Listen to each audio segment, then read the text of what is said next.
പാലക്കാട്ടെ ആൾക്കൂട്ട കൊലപാതകത്തിൽ വൈകാരികമായി പ്രതികരിച്ച് പോസ്റ്റ്മോർട്ടം നടത്തിയ police surgeon doctor Hitesh Shankar Ramnarayanan ഭയ്യയുടെ ശരീരത്തിൽ അടിയേൽക്കാത്ത സ്ഥലങ്ങളില്ല. വാരിയൽ ഒടിഞ്ഞു. ആന്തരിക രക്തസ്രാവമാണ് മരണകാരണം. രാംനാരായണൻ ഭയ്യയോട് നടത്തിയത് കാടത്തം. പൊതുസമൂഹത്തിന് ഇക്കാര്യത്തിൽ ബോധവൽക്കരണം വേണമെന്നും ഡോക്ടർ ഹിതേഷ് ശങ്കർ പറഞ്ഞു.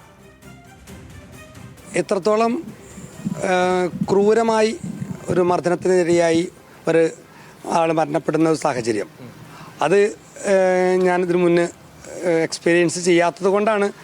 അത് നമ്മളുടെ കേരളീയ സമൂഹം ഒരു അതിഥി തൊഴിലാളികളോട് ചെയ്തപ്പോൾ അതിൻ്റെ വ്യാപ്തി കുറച്ചുകൂടി കൂടുതലുണ്ടെന്ന് തോന്നിയത് കൊണ്ട് മാത്രമാണ് പോസ്റ്റ് ഇട്ടത്. ബോഡി മൊത്തം അടിച്ച പരിക്കുകളുണ്ടായിരുന്നു.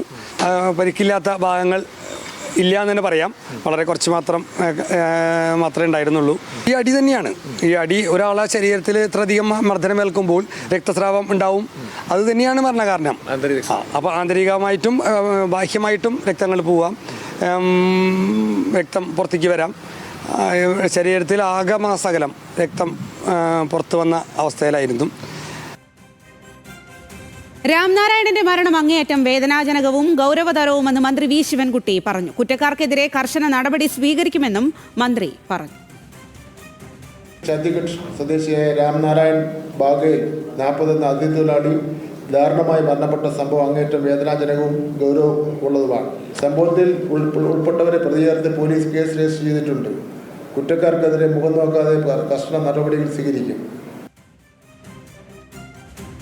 ലെവിൻ കെ വിജയനാണ് ഈ വാർത്തയുടെ കൂടുതൽ വിശദാംശങ്ങളുമായി ചേരുന്നത്.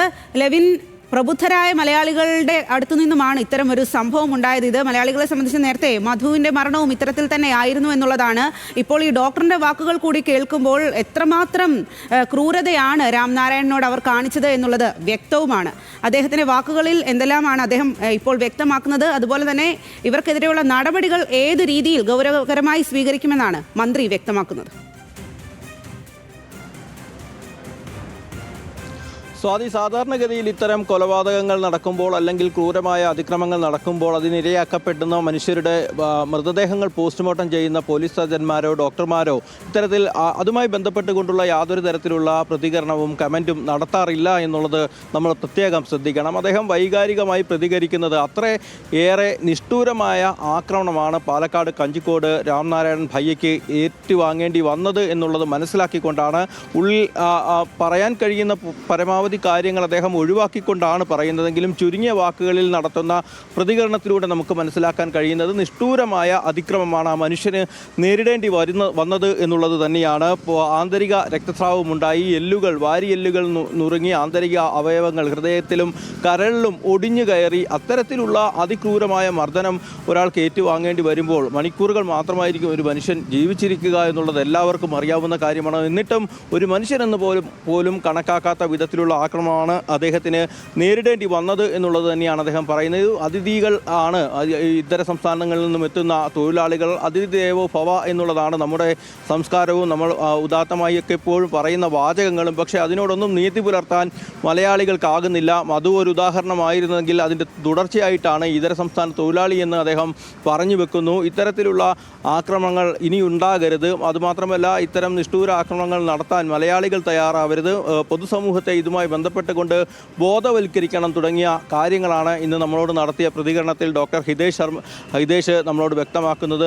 തൃശ്ശൂരിലെ പോലീസ് സർജനാണ് അദ്ദേഹം. അതോടൊപ്പം തന്നെ ഇന്ന് തൃശ്ശൂരിൽ വാർത്താസമ്മേളനം നടത്തിയ വിദ്യാഭ്യാസ മന്ത്രി, തൊഴിൽ വകുപ്പ് മന്ത്രിയെ കൂടിയായിട്ടുള്ള വി ശിവൻകുട്ടി നിഷ്ഠൂരമായ അതിക്രമമാണ്, അതീവ ഗൗരവതരമായ സംഭവമാണ് ഈ പാലക്കാട്ട് നടന്നതെന്നും അദ്ദേഹം വ്യക്തമാക്കുന്നു. ബന്ധുക്കളടക്കമുള്ള ആളുകളുടെ ആവശ്യപ്രകാരം അവർക്ക് വേണ്ട സഹായങ്ങൾ സർക്കാർ ചെയ്തു കൊടുക്കും. എന്നാൽ അവർ മൃതദേഹം ഛത്തീസ്ഗഡിലെത്തി സംസ്കരിക്കാൻ തയ്യാറാകുന്നില്ല. അതുകൊണ്ട് തന്നെ ചില തടസ്സങ്ങളുണ്ട്.